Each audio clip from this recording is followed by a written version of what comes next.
ఇలాంటి గరీబుల మీద కూడా మీకు జరిగిన అన్యాయం రాష్ట్రం అంతా జరిగిన అన్యాయం ఏంటి? ఏం చేసినా తప్పు, నేను చేసిన తప్పు ఏం లేదు సార్. నేను 4 సంవత్సరాల కూడా కేటీఆర్ టీ స్టాల్ అని ఓటర్ పెట్టుకున్నాను సార్. అదే బతుకమ్మ గడగడ నడిపించుకుంటున్నాను సార్. నేను ఎవ్వరిని ఏమనలేదు, నేను ఎవ్వరి దగ్గరికి పోలేదు. నా పనితో నేను చేసుకొని బతుకున్నాను సార్. నేను మా అబ్బున 2:30కి లేస్తా సార్. 2:30కి లేచి మేము ఇద్దరం మార్కెట్లోకి వచ్చి ఛాయ్ అమ్ముకుంటాం సార్. మేము అమ్మే ఛాయ్ అయితే సార్ 100 రూపాయలు కాదు, 500 కాదు, 6 రూపాయలకు ఒక ఛాయ్ అమ్ముతా సార్. ఓ పుణ్యాలు 5 రూపాయలు ఇచ్చినా తీసుకుంటాం. వాళ్ళు ఏమన్నా మన రేపటి నుంచి రాడు. మనం బతకాలి కాబట్టి ఎంత ఇస్తానో తీసుకున్నాం సార్. నేను ఎవరిని ఏమలేదు సార్, ఎవరిని జోలికోలేదు. నా మీద ఏ కేసులు లేవు, నేను ఒక్కరితో పంచాయతీ పెట్టుకోలేదు. ఆ సార్ పెద్ద సార్ అడా సార్, మన సిరిసిలో పెద్ద సార్ అట. ఆ పెద్ద సార్ వచ్చి మన బతుకమ్మ గారి కట్టొచ్చేయండి. పోయేటప్పుడు మంచిగా వేయండి సార్. వచ్చినప్పుడు ఆ సార్ మనసులో ఏమనిపించింది, ఇటు మన ఓడలు దిగు చూసారు కదా, నీ బొమ్మగానే పడదా సార్, నీ బొమ్మగానే పడగా వానికి ఆ సార్కి ఏమనిపించిందో ఏమో. మన స్టేషన్ దాకా వేయడం పోలేడు. 2 అధికారులు పంపించి మున్సిపాలిటీకి ఇచ్చి నేను లేదు సార్. నేను బాత్రూమ్ మీద మా భార్య ఉన్నది. మా భార్య చెప్పినట్టు, అమ్మ మీరు ఓటర్ బంద్ చేయండి, మీకు లైసెన్స్ ఎందుకు బంద్ అని అడిగినాం సార్. మేము ఎందుకని అడిగితే ఏం చెప్పలేదు, ఎన్నిసార్లు అడిగినా ఏం చెప్పలేదు.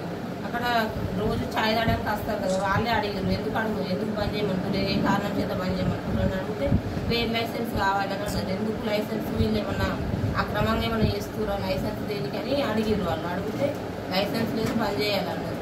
మీ ఫోటో ఉంది కాబట్టి ఎలక్షన్లో కోడ్ కాబట్టి తీసేయమని అన్నారు సార్. అంటే అతికేసినాం, అతుక్కోలేదు. అతుక్కోకుంటే ఫోటోనే తీసేద్దామని తీసేసిన తర్వాత మున్సిపల్ వాళ్ళు వెళ్ళిపోయారు సార్. వెళ్ళిపోయినాక మేము ఎప్పటిలాగానే షాప్ బంద్ చేసి పోయినాక మళ్ళీ 2 రోజులు తీసుకున్నాం సార్ షాప్. ఎవరు కూడా రాలేరు, వచ్చి ఏం అడగలేరు మమ్మల్ని. మేము షాప్ బంద్ చేసుకొని ఇంటికి పోయిన తర్వాత అసలు మాకు చెప్పుడు కూడా చెప్పలేరు. అన్ననే ఆ సామాన్లు అన్నీ అన్ననే అట్లనే తీసుకొని వేరు. మాకు తెలిసిన వాళ్ళు ఫోన్ చేసి మీ షాపుని తీసుకోవద్దు అని ఫోన్ చేసేసరికి నేను పోయింది సార్. పోయేసరికి ట్రాక్టర్లో పెట్టేసారు. పెట్టినాక పోయి అడ్డుకుంటే పోలీసులు తీసుకొని పోయారు.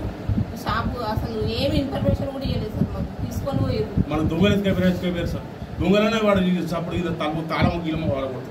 వీళ్ళు అట్లా కూడా వాళ్ళ కొట్టే మొత్తం ఎత్తుకొని బీకర్ ఏం లేకుండా అన్ని తీసుకొని మరొక సామాన్ వీడు 8వ తరగతి చదువుతుంది సార్.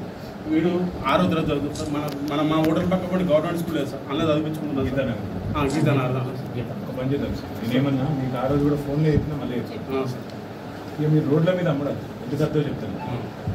నేనేం చెప్పినామన్నా అంటే 5 లక్షలైనా సరే 10 లక్షలైనా సరే నేనే టిఫిన్ సెంటర్ పెట్టిస్తాను. మంచిది సార్. మంచిగా లైసెన్సు అడ్డా మొత్తం కిరాయితో ఉన్న పర్మనెంట్ వ్యవస్థ నీ పిల్లలకు నీకు నీ కుటుంబానికి దోక లేకుండా చేస్తానని చెప్పాను సార్. గాంధీ కాడ చూసినట్టుగా ఏడనో ఒకటి మంచి చూడు సార్. మంచి చూడు వారం 10 రోజుల లోపల ఛార్జ్ చేద్దాం సార్. నేను రోజు వెంబడబడుతున్నా, నేను రోజు వెంబడబడుతున్నా. చెప్పడానికి రాము నేనున్నా, నీకెందుకు లేదు, నేనే ఎక్కువ పడితే నేను పెట్టిస్తాను. మీరు ఏం చేయాలంటే సార్, మీకు రోడ్డు మీద ఉన్నట్టు కాదు, మంచి ఒక బందోబస్తుగా పెద్దగా పెట్టుకుంటున్నాం. దానిలోకి వెళ్ళి వచ్చే ఆదాయంతో మీ ఆమ్దాయంతో మీరు మంచిగా రెంట్ కూడా కట్టి రెంట్ సవలత ఏర్పాటు చేస్తారు సార్. మీరు కరెక్ట్గా చూసుకోండి, ఫైనల్ చేసి నా ఆలోచన ఏంటంటే నేను చిన్నప్పటి నుంచి మార్కెట్ కరెక్ట్గా ఇప్పుడు పిల్లలు పెరుగుతారు. నెక్స్ట్ లెవెల్ పోవద్దా? పోవాలి సార్. మరి అందుకే మంచిగా చూడు సార్. పెట్టుబడి పెట్టి నేను పెట్టిస్తాను, నీకెచ్చిన బాధ. నువ్వు ఆ గాంధీ కాడ చూడు సార్, మంచిగా చూడు, మంచిగా ఇంతజాం చేద్దాం. చేసినాక దాంతో నుంచి ఆమ్దంతో నువ్వు అన్ని నడిపించుకోవచ్చు సార్. నీకు ఎంత వస్తుంది ఇదివరకు నెలకు నాకు 10-20 దాకా వస్తాయి సార్. ఇప్పుడు కరెక్ట్గా నడిపినావు అనుకో సార్, 30,000-40,000 దాకా సంపాదించవచ్చు. కరెక్ట్గా మంచిగా మనం చేసుకుంటాం సార్. అర్థమైంది. వాళ్ళకి 14,000 13,000 రెంట్ పోయినా మళ్ళీ ఇంటికి 27,000-25,000 తీసుకొని పోవచ్చు. ఆ పన్ను సరిగ్గా చూసుకో, ఇంతదా మొత్తం నేను చేస్తా సార్. చేసి నేనే వచ్చి నీ బంకాడు చేసుకో. కానీ సార్ అట్లా చేయలేవు. ఇప్పుడు ఒక్క నిమిషం ఆ షాప్ ఇవాళ ఫైనల్ చేయాలి సార్. ఫైనల్ చేసినాక అడ్వాన్స్ అంతా నేను పంపిస్తాను సార్. నేను వారం రోజుల కొంచెం చాలు కావాలి సార్. అదే కాకుండా ఇంకే వేరే కాడ నీ ఇష్టం సార్. మేడ పెట్టుకుంటాడు అదే ఇదే కాదు, నీకు ఏడంటే ఆడ పెట్టు, నీకు ఏడైనా సరే కానీ పూర్తి స్థాయిలో మళ్ళీ ఎవడు ముట్టకుండా కావాలి.